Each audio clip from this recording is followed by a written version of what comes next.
Moral of YouTube Archie here. I don't know, I was thinking tonight, which I haven't done one of these storytelling tales. But, of course, my mind's been racing 24/7. Lots on the mind.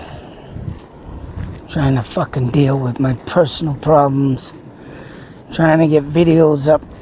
I have been getting them up, too, but to come out here and think in the dark, though, instead of in the noisy chaos in the city during the day. And lately I've been doing videos around when my kids are up.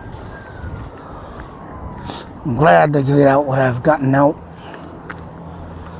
but as of course reality kicks in and I gotta get back into reality and not think things. But tonight I just started to think, due to the fact that I pulled up some Iron Maiden, and I happened to go over to the phone and looking at the phone the song I was listening to from Iron Maiden, and go figure, it was Run to the Hills. And I remember the video from that back in the 80s when it first came out, and I was watching the Indians riding on horses and kind of like a spoof type thing. But I mean, in all serious, we knew that I give respect to Iron Maiden to write that song for the Indians, and how the English came. The English. I don't know if they did that in honor to the Indians, or which I think they did, because of course Iron Maiden, as you know, is British, and British always feuded with the Englanders. So it's about, I wonder why Iron Maiden made that song in dedication to the Indians. But it wasn't that got me thinking, no. It's just I love Iron Maiden, and I love their graphics of their artwork on albums. And I'm sure everybody, and I can speak for everybody, I love the sight of Eddie and the graphics they come out with of him with Aces High flying the plane, and sitting in the asylum with the straitjacket, stuff like that. But one is always I love to look at, and I guess it's got to do with the fact of how I pronounce myself sometimes, and it's got to do with Eddie battling with the devil. And then, of course, if you're a very huge Iron Maiden fan like myself, they have came out with, of course, Eddie had literally chopped off the head of the devil in one of their photos. But this one was battling. So I took a screenshot of it anyways, because that's what I feel like I've been doing all my life, with the life and prosperity that I've been growing up in. And I mean, just to think of all the battles I've had to fight when I was a kid. And I mean, that picture that shows Eddie fighting with the devil, I mean, I could say that represents my life 100%. Battling the evil. Even though if you had played the PC game from Iron Maiden, as he escapes from the asylum, which I played some of, you are to follow him, because of course the game is going to kill the devil. But it also claims don't get too close with him, because of course he'll kill you. But of course I don't use that method. But I mean, to kill pure evil and get rid of it, I mean, that would be a pretty much, how would you say, blessing in the world. But then it led me to thinking about this case coming up in parole hearing, Daniel LaPlante. And it just got me to thinking also about how the guy is, today he's about 47 years old. So that means he was 8 years old in 1977. I done the math and everything. But 8 years old, you think. There's kids out these days that have killed at the age of 6. And I mean done rotten things. And I mean, if you even seen the movie The Good Son with Macaulay Culkin. And I mean, seriously, man, these movies are made due for the fact that stuff like this could happen. So it just led me to think about stuff like this tonight. And led me to think that, what if Daniel LaPlante lived in Townsend pretty much all his life up until this murder? So, I mean, that would also put him in that town, that Deborah Ann Quimby became missing. So, I mean, just thoughts and theories. This is nothing I've looked up, but it's just something that just popped in my head. And then it got to me thinking about the Night Stalker. Of course, the douchebag that ruined AC/DC song Night Prowler because the dipshit wanted to leave a hat with AC/DC behind in one of his crime scenes. But if you look up that guy's profile, how he became a killer, which I did, and it claims that he watched his uncle kill and rape a woman right in front of him. And he was about the age, I would say about the same age about around this Daniel LaPlante's age. I mean, then of course when the Night Stalker got older, 17, 18, 20, whatever, there he went. So I'm about to wonder, due to the fact that this Daniel LaPlante's household also filled with pornography, and leads me to believe that this boy was raped. I could say, and I will say, and like I said, these are just my thoughts and theories. Because not only was his room filled with pornography, so wasn't the parents at the time. I mean, here's a kid from a broken home saying that the parents don't love him. And one thing I'm trying to get a hold of in a mix in this story is where the hell is the biological father of all this? And lately I've been looking up and I've found nothing yet, so I'm still digging into that to see what I can get. Yeah, I'm gonna be walking in a snowbank here, walking a putty and fucking gotta get up back around.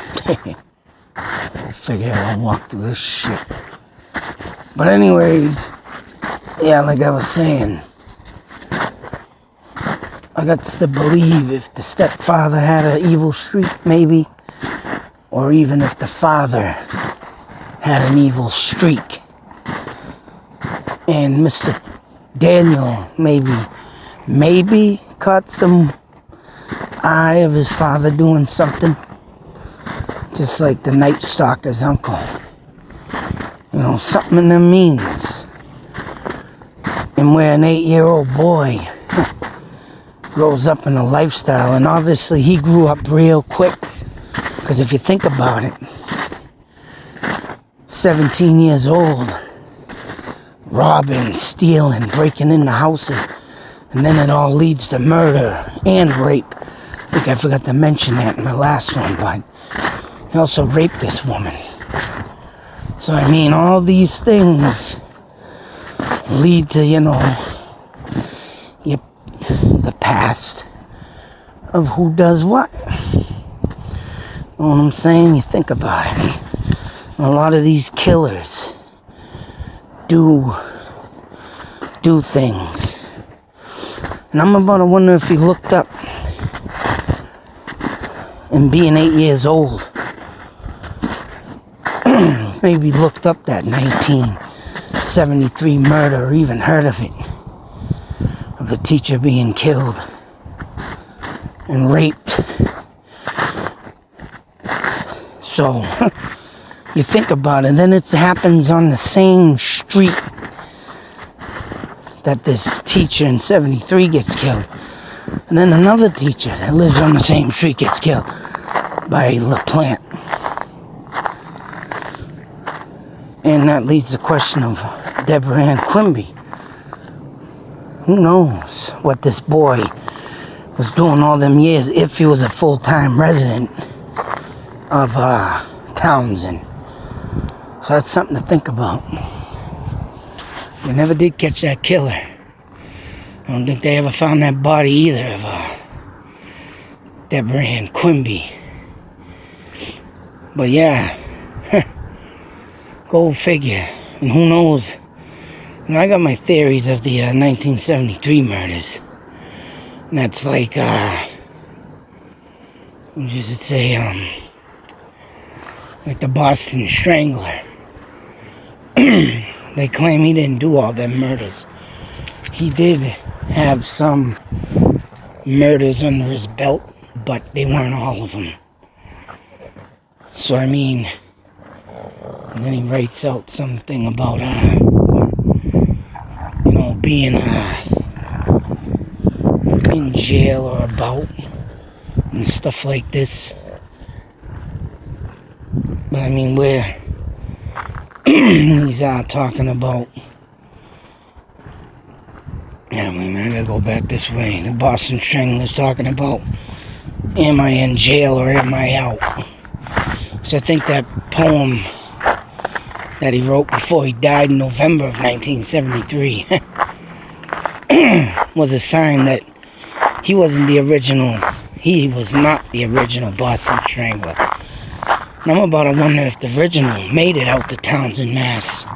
and Fitchburg from 73. Because them murders are pretty much identical to the Boston Stranglers of stabbing and raping women. So it's insane. So for this Daniel LaPlante to even acknowledge this stuff, which he probably did, because I'm sure that story from 1973 haunted Townsend. And of course, though, people always say, we can't expect that to happen in our town. Who would expect that in our town, you know? But if you think about it, where are they now with all these acts of murder and violence? Townsend became, to me, now that I've looked up a lot of stories on it, and found newspaper articles, mind you, from the 90s of kids getting violent, and a trend back in the 90s or something. Oh, shit, this sucks. Went the wrong way, but I'll get through it. Hopefully this crunching don't screw up most of my video. But it just leads me to think, like I said, this Daniel LaPlante had a lot to do on it, and time spared. So to even think of this guy looking this stuff up wouldn't surprise me. I put it past that he did happen to look this stuff up, you know what I'm saying?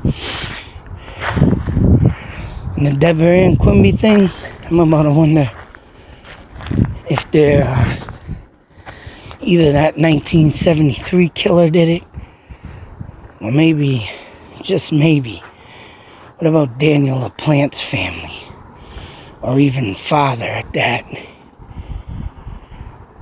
Because who knows what his father, or even where he is or was at the time, and even if he was in that kid's life, or how late in his life he left, of leaving the kid's mother, you know. who knows what happened in the meantime. So, something to think about. That's what I'm going with. Very something to think about. And to think about, I mean, that's things that I think of all the time. What if this, or what if that? What if this happened, or what if that happened? And that's why it leaves me all the time with my mind running and to make these videos like this, because something definitely could be missed.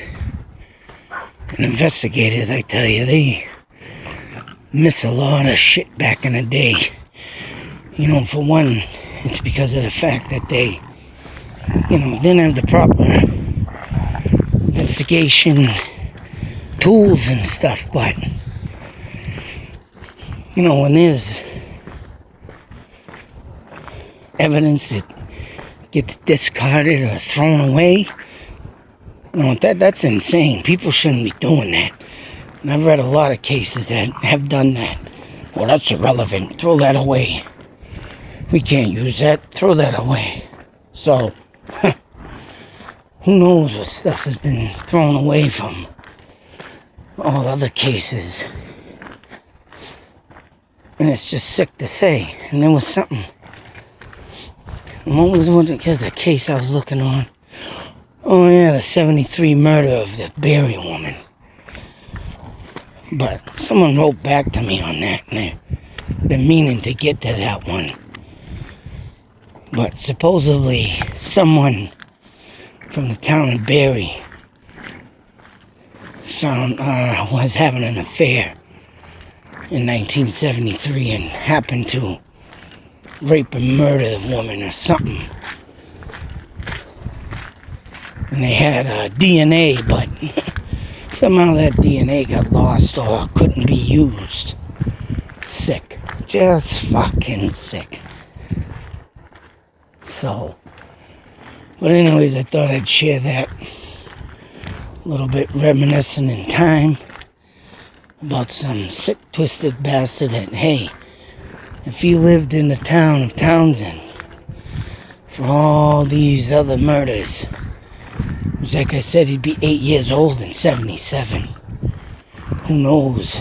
Father, him, who knows? Deborah Ann Quimby could have fell in love with the girl, just like the article I did yesterday on that boy that smacked that girl's head in with the bat, and he was obsessed with her. So who knows? Just some thoughts and theories to throw out there. But anyways, world of YouTube, like I said, stuff running on the mind and I need to get it out. Especially when you got 3 or 4 more days and this guy's going up for parole. They say he won't get out. But crazier things have happened. It's like Casey Anthony. Fucking bitch does a video live.